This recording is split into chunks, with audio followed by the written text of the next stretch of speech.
Bulletin లో breaking చూస్తున్నాం. ఆదిలాబాద్ జిల్లా బోధ్ మండలం కౌట్ లో సెల్ టవర్ ఎక్కి ఓ వ్యక్తి హల్చల్ చేశాడు. 3 గంటలుగా సెల్ టవర్ పై ఉంటూ ఆందోళన చేస్తున్నాడు. తల్లిదండ్రులు కిందికి దిగమని చెప్పినా మొండికేస్తున్నాడు. లక్ష్మణ్ మరింత పైకి ఎక్కడంతో కుటుంబ సభ్యుల్లో ఆందోళన నెలకొంది. విషయం తెలుసుకున్న పోలీసులు ఘటనా స్థలానికి చేరుకుని మారంపల్లి లక్ష్మణ్ ను కిందికి దించేందుకు ప్రయత్నిస్తున్నారు.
దీనిపై మరింత సమాచారం మా రీజనల్ కోఆర్డినేటర్ సత్యనారాయణ అందిస్తారు. సత్యనారాయణ, చెప్పండి. ఆదిలాబాద్ జిల్లా బోధ్ మండలం కౌట్ లో సెల్ టవర్ ఎక్కారు లక్ష్మణ్ అనే ఒక వ్యక్తి. దీనిపై మరింత సమాచారం ఏంటి? అసలు ఆ వ్యక్తి ఎందుకు ఎక్కాడు? తల్లిదండ్రులు కిందికి దిగమని చెప్తున్నా గానీ ఇంకా మొండికేస్తూ పైకి ఎక్కుతున్నట్టుగా తెలుస్తోంది. పోలీసులు కూడా సంఘటన స్థలానికి చేరుకున్నారు. పూర్తి అప్డేట్స్ ఏంటి?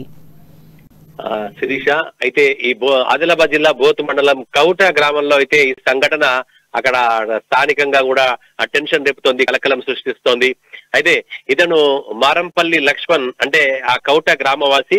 అతను వృత్తిరీత్యా మేస్త్రిగా పనిచేస్తాడు. భవన నిర్మాణ రంగంలో మేస్త్రిగా పనిచేస్తాడు. దాదాపుగా 50 సంవత్సరాలు ఉంటాయి. అయితే అతనికి భార్య, ఆ తర్వాత 2 పిల్లలు ఉంటారు. ఇటీవలే కూతురు పెళ్లి కూడా చేశాడు. ఆ కుమారుడు కూడా తన వెంట పనికి వెళ్తుంటారు. అయితే ఆ కారణాలు ఏవి తెలియదు కానీ అతను మాత్రం మధ్యాహ్నం 3:30 ప్రాంతాల్లో ఇంటి నుంచి బయటకు వెళ్ళినట్టుగా, ఆ తర్వాత వీళ్ళు ఎక్కడికి పోయినట్టు చూసేసరికల్లా ఈ సెల్ టవర్ పైకెక్కి ఆ గ్రామస్తులు గాని ఆ కుటుంబ సభ్యులు ఫస్ట్ అతన్ని వారించారు దిగమని. ఆ తర్వాత వాళ్ళకి గ్రామస్తులు కూడా తోడయ్యారు. అయితే ఎవరు ఇంతకు వినకపోయేసరికల్లా అప్పుడు వాళ్ళు పోలీసులకు కూడా సమాచారం అందించారు. అప్పుడు ముగ్గురు అంటే ఇటు గ్రామస్తులు, ఇటు కుటుంబ సభ్యులు, తర్వాత ఇటు పోలీసులు కూడా ఎంత చెప్పినా కూడా వినకుండా మరింత పైకి ఎక్కుతూ పోతున్నారు. అయితే ఇక్కడ వీళ్ళు అంటే అతన్ని కాపాడటం కోసం, కిందికి దింపడం కోసము ఇటు పోలీసులు ఏవైతే ఆ దగ్గరికి వెళ్లి పైకెక్కే ప్రయత్నం చేస్తుంటే అతను మరింత పైకి ఎక్కుతున్నాడు. దీంతో అందరిలో కూడా టెన్షన్ నెలకొంది. అతను అంటే కుటుంబ సభ్యులైతే ఆందోళన చెందుతున్నారు. అంటే అతనికైతే ఏ సమస్యలు లేవని, కుటుంబంలో ఎలాంటి గొడవలు లేవని, కొట్టడం లేవని చెప్పేసి కుటుంబ సభ్యులు చెప్తున్నారు. కాకపోతే అతనికి తాగుడు అలవాటు ఉన్నట్టుగా మనకు సమాచారం అందుతుంది. కుటుంబ సభ్యులు చెప్తున్నారు. ఒకవేళ తాగిన నిశాలో కనుక పైకెక్కాడు అని చెప్పేసి ఆ కుటుంబ సభ్యులు అనుమానిస్తున్నారు. గ్రామస్తులు కూడా అదే విషయాన్ని అనుమానిస్తున్నారు. అంటే మొత్తం మీద ఏదైనా కూడా అతనికి ఏ ప్రాబ్లం లేకుండా కూడా ఒక సెల్ టవర్ ఎక్కి మాత్రం గత 3 గంటలుగా అంటే దాదాపుగా ఈ సంఘటన 4 గంటల నుంచి కొనసాగుతున్నట్టుగా తెలుస్తోంది. అంటే ఇప్పటి వరకు 4 నుంచి ఇప్పుడు దాదాపుగా 7 వరకు ప్రస్తుతం ఇప్పటికి కూడా ఇంకా అతను సెల్ టవర్ పైనే ఉన్నట్టుగా మనకు సమాచారం అందుతోంది. మొత్తం మీద ఈ ఘటన మాత్రం అటు బోత్లో ఆ కౌట గ్రామంలో మాత్రం టెన్షన్ పుట్టిస్తోంది శిరీష. అంటే అది మన విజువల్స్ లో కూడా కనిపిస్తుంది. అతను సెల్ టవర్ పూర్తిగా పైకెక్కిన విజువల్స్ ని మనం చూస్తున్నాం. ప్రస్తుత పరిస్థితి ఎలా ఉంది? పోలీసులు ఏమన్నా అతను కిందికి దించే ప్రయత్నం చేస్తున్నారా లేదా?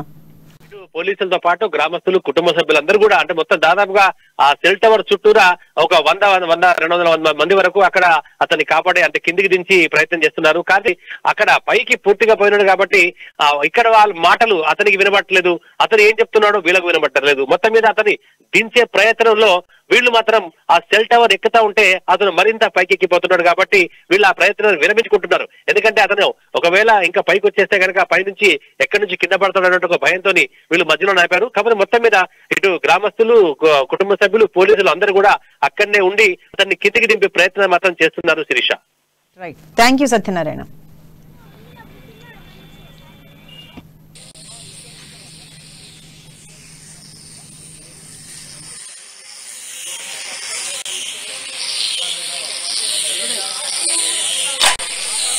Oh.